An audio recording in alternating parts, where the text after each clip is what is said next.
Senyumin saja, syukuri saja, semua pasti baik-baik saja. Kita sering sekali mendengar kalimat-kalimat seperti ini kan. Tujuannya memang baik untuk menguatkan. Tapi bagaimana jika dorongan positif itu justru beracun bagi kita? Selamat datang di pembahasan toxic positivity. Apa itu toxic positivity? Ini adalah kondisi ketika kita atau orang lain secara berlebihan memaksakan pandangan positif pada semua situasi. Ini adalah penolakan, penekanan, dan juga pengabaian terhadap semua emosi yang dianggap negatif seperti sedih, marah, kecewa, atau bahkan cemas. Intinya, toxic positivity ini menyangkal validitas dari penderitaan. Mengapa ini berbahaya? Karena kita ini adalah manusia dan emosi negatif itu jauh lebih penting. Mari kita bedah dari sisi psikologi. Apa yang terjadi pada individu yang mengikuti tren ini? Ini menyangkut pikiran, perasaan, tingkah laku, dan bahkan otak kita. Yang pertama, secara kognisi, individu percaya pada distorsi kognitif bahwa hanya kebahagiaan yang boleh kita rasakan. Mereka mengembangkan standar idealistik yang tidak justru realistis gitu. Mereka menyaring semua informasi, menolak pikiran negatif, seolah-olah itu adalah virus. Kemudian yang secara perasaan, emosi negatif ini ditekankan tidak hilang, tapi terperangkap. Ini memicu distres emosional jangka panjang. Dan saat perasaan itu bocor, muncul rasa bersalah dan malu karena gagal menjadi positif itu tadi. Lalu apa yang terjadi pada tingkah lakunya? Di mana ditandai dengan penghindaran emosi dan kepura-puraan. Mereka menghindari pembicaraan yang sulit atau selalu mengenakan topeng yang ceria. Ini mengganggu otensitas hubungan.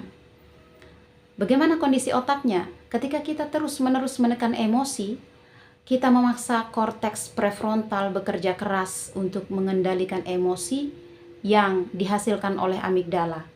Upaya penekanan yang berlebihan ini justru meningkatkan stres, membuat otak lebih lelah dan mengganggu kemampuan kita untuk meregulasi emosi secara sehat.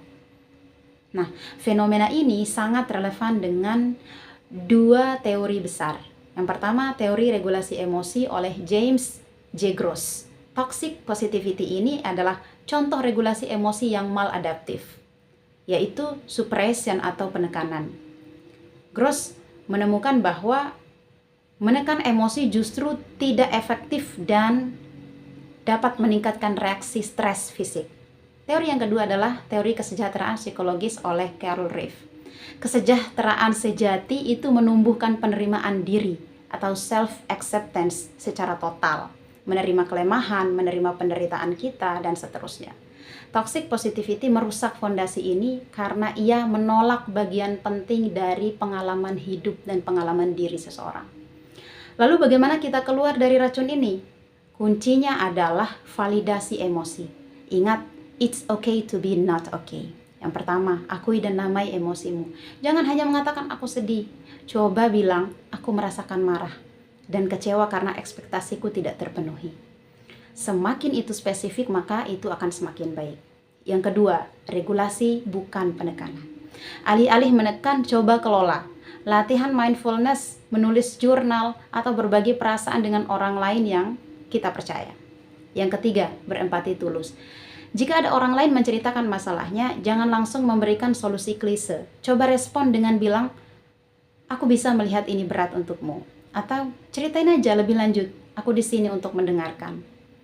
Nah, coba berikan empati, bukan penghakiman. Oke?